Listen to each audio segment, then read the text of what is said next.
À l'occasion de la première de Carmencita, le lundi 18 mai dernier, au Bouffon Théâtre, rue de Meaux dans le 19e, nous avons fait traîner nos micros juste avant la première et avons rencontré Noël Sorin qui joue dans cette pièce. Bienvenue dans l'émission Parlez-nous de vous, dites-nous des choses. On est ici dans les loges, ou au moins un petit bureau du Bouffon Théâtre juste avant la première de Carmencita. Exactement.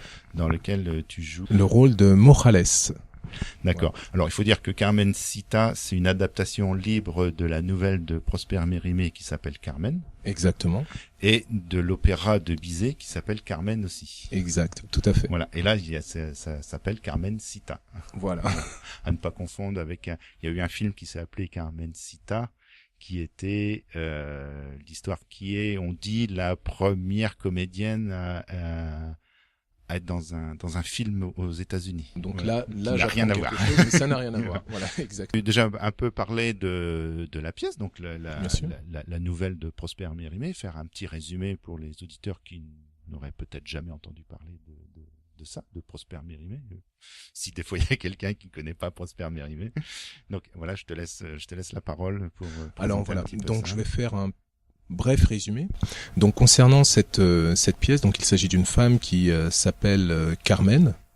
Donc la Carmencita, la fameuse Carmencita, et donc voilà, cette femme rencontre, enfin du moins il y a un personnage également qui s'appelle Don José, et ce personnage donc vient à l'encontre, découvre cette femme donc qui s'appelle Carmen, et il en tombe éperdument amoureux. Alors il faut savoir que ces deux personnages viennent de deux univers, de deux mondes totalement différents. L'une est bohémienne, et donc Don José, lui, n'est pas issu de ce milieu, et il va tout faire pour tenter de séduire la belle, car Carmen est une femme qui attire tous les regards, et de là donc une aventure un peu rocambolesque va s'en suivre. Que serait le théâtre sans l'amour? Exactement. Ou l'opéra en tout cas. Exact. Parce que c'est un mix un peu de Bizet. Alors qu'est-ce qui est pris, qui est la partie de la nouvelle de Prosper Mérimée, et qu'est-ce qui est issu de l'opéra de Bizet? Alors par rapport à Carmencita, donc qui est une réadaptation donc de ces deux œuvres par Peter Tournier, donc qui est metteur en scène et directeur du Bouffon Théâtre. Voilà, tout à fait, et donc directeur aussi de l'école qui s'appelle l'EVA, école interculturelle, enfin école voix de l'acteur, c'est une école interculturelle du théâtre. Et donc voilà, par rapport à son travail, donc concernant la partie, j'ai envie de dire dialogue, donc il s'est plus inspiré forcément donc de la nouvelle de Mérimée. D'accord. Et concernant en termes d'imaginaire, il s'est un peu inspiré donc de l'opéra de Bizet. Concernant voilà, le texte, c'est surtout par rapport à cette nouvelle, et puis il a essayé de condenser les deux, de s'inspirer, de puiser selon sa recherche à lui, de puiser j'ai envie de dire des informations pour pouvoir voilà prendre l'essentiel et construire autour de ça une œuvre d'un point de vue théâtral. Donc on va plus parler de toi, de ton rôle, et de combien de temps ça a mis de répétition, et déjà comment t'es arrivé dans cette pièce-là. D'accord. Est-ce que t'as choisi ton rôle ou est-ce qu'il a été imposé? Je pose une série de questions. Hein. Est-ce que t'as choisi ton rôle ou est-ce qu'il t'a été imposé par Peter Tournier? Et après on verra pourquoi est-ce que tu fais du théâtre. En fait, la question qu'on dira à la fin, mais qui est peut-être la question de base en fait, mais c'est intéressant d'en parler qu'à la fin. Ça marche. Alors en fait, donc par rapport au personnage donc de Morales que je vais interpréter, ce personnage, en fait, ce qui se passe, il faut que j'explique certaines choses. Oui, déjà, peut-être sur le personnage, qui est ce Morales? Alors, ce Morales, donc, c'est un personnage qui est arrogant. C'est un personnage qui est arrogant. Il aime les femmes. C'est l'emmerdeur de service, voilà, comme je le disais. Et en fait, donc, c'est un lieutenant. Et Don José, donc, qui est devenu un simple soldat, rentre sous ses ordres. Donc il fait partie de sa brigade. D'accord. Et ce qui va rattacher une fois de plus Morales et Don José, donc c'est cette fameuse Carmen. Voilà. Et donc qui va être si vous voulez, par la faute de Carmen, Morales devient un obstacle pour Don José. Il faut absolument s'en débarrasser. Il va se dérouler quelque chose par rapport à ça. Si je comprends bien, vous avez le rôle du méchant, quoi. Voilà, j'ai le rôle du méchant. À la base, Du vilain. voilà, du vilain personnage et qui a aussi son importance. Voilà, ça met un peu de piment dans la pièce. Et alors, qu'est-ce qui vous plaît là, dans ce rôle-là? Qu'est-ce qui vous intéresse? Qu'est-ce qui vous inspire? Alors, ce personnage, ce qui est intéressant justement, c'est comment il vient perturber en fait, comment il vient, de par sa présence, de par sa personne, comment il vient pour interférer dans cette histoire. C'est-à-dire quel stratège, quel subterfuge, j'ai envie de dire quel outil, c'est pas quel outil, mais oui. de quelle façon il va s'y prendre pour pouvoir quelle atteindre. méthode. Voilà, exactement.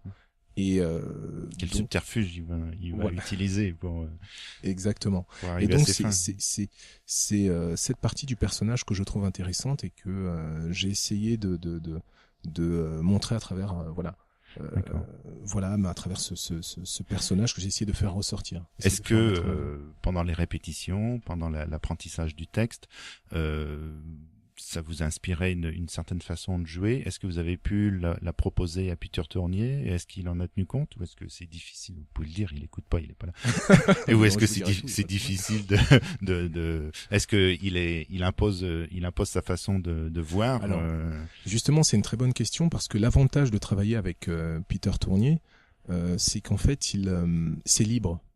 Oui. Dans le sens où l'acteur, bon, bien sûr, le metteur en scène a sa vision des choses. C'est toujours lui qui a le dernier mot. C'est toujours lui qui a le dernier mot. Il a sa vision des choses et de toute façon, l'acteur est au service de. Bien sûr. Voilà.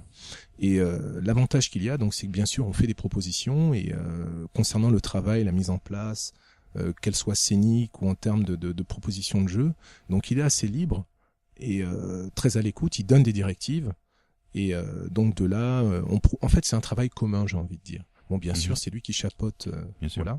Mais c'est vrai que c'est assez libre et ça a permis d'offrir davantage, enfin d'apporter un plus au niveau création, puisque chacun a sa part de créativité. Ça vous a pris combien de temps de la répétition? À partir du moment où ça a été choisi, le texte a été choisi, qu'il a été issu, je pense, je parle uniquement répétition de travail, quoi. Répétition de travail. Alors j'ai pas envie de vous dire de sottises, puisque moi-même aussi j'ai été absent à certaines répétitions, puisque voilà, je suis comédien, à côté je fais d'autres choses. Il me semble que ça a pris approximativement 1 mois et demi, 2 mois. D'accord. 2 mois, voilà. Ah, quoi, une répétition par jour ou deux? Donc on répétait en moyenne 3 fois par semaine, pardon. D'accord. 3 fois par semaine. Et puis donc il y a eu des moments où le théâtre n'était pas disponible, donc on rattrapait différemment. Et vous avez eu la chance de répéter dans le théâtre où vous allez jouer. Ah ben c'est ça. Vous avez pu prendre vos marques dès le départ. Exactement. Voilà. Ça c'est une super chance, quoi. C'est une super chance. On connaît un peu l'énergie de la salle. On sait, voilà, on est chez nous, quoi. Une super chance. Peut-être pas aussi parce que on prend peut-être trop d'habitude. C'est pas faux, pas faux. Mais justement, on a la chance, voilà, de travailler avec Peter qui est là pour veiller au grain et puis donc justement contrôler, on va dire, tout ça. Et il y a toujours un œil, un regard qui est sur nous. Et l'apprentissage du texte, c'est un texte qui est difficile. Moi personnellement, alors je dis tout à l'heure, je disais, il y a peut-être des gens qui connaissent pas. Je l'avoue humblement, je l'ai jamais lu. La nouvelle de Prosper Mérimée, je l'ai jamais lu. Donc, en fait, est-ce que c'est un texte difficile à apprendre? Alors, premièrement, ce n'est pas un texte qui est difficile d'accès en réalité. Bon, bien sûr, par rapport au français, c'est pas une langue, enfin c'est pas la langue courante. Maintenant, comme je vous ai expliqué, c'est une réadaptation. Peter l'a réadapté.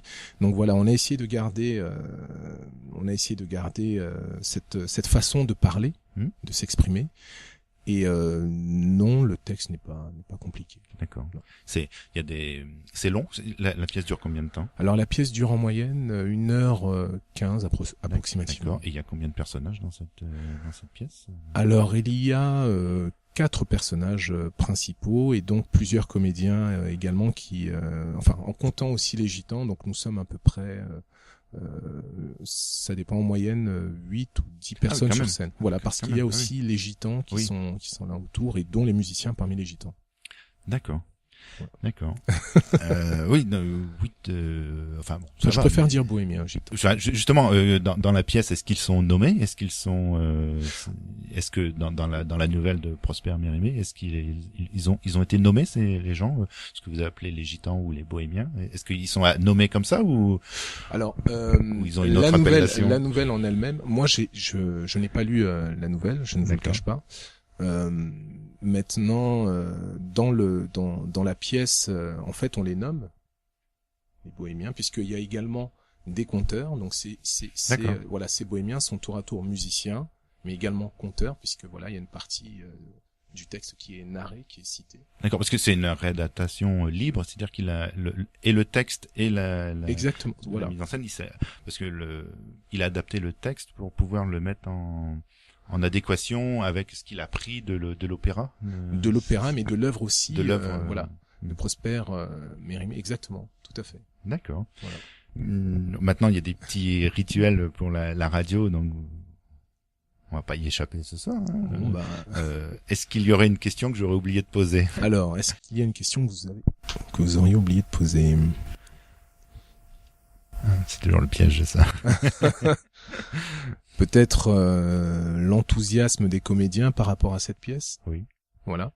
Eh ben, on est au taquet. Voilà, je voulais un petit peu parler pour vous personnellement, mais c'est bien de le dire par rapport à l'ensemble. Voilà.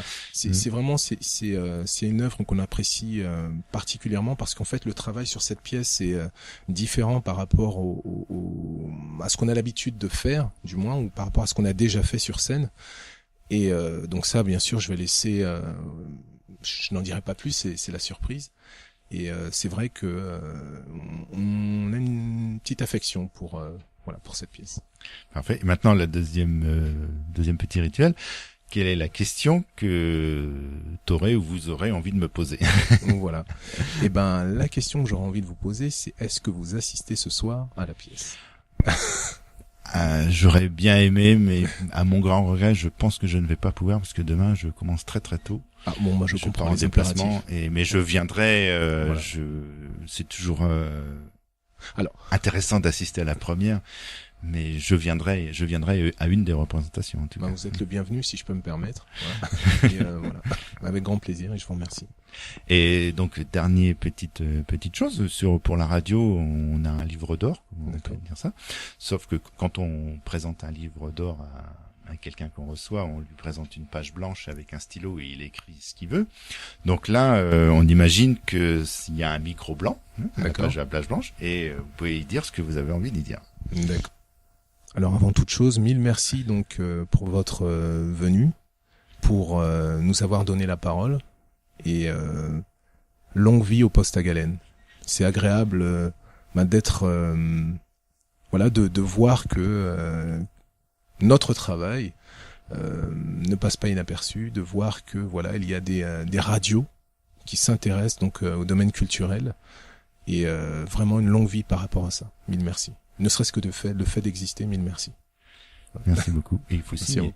Voilà. Il faut signer. De la part de Noël Sorante du Bouffon Théâtre. Merci beaucoup. Merci à vous. Carmencita au Bouffon Théâtre, 26-28 rue de Meaux à Paris dans le 19e. C'est les 20, 22, 25, 27 mai 2015. 1er, 3, 5, 9, 11 et 12 juin à 20h30. Pensez à réserver. Le Bouffon Théâtre, c'est au 01 42 38 35 53 ou www.bouffonthéâtre.fr.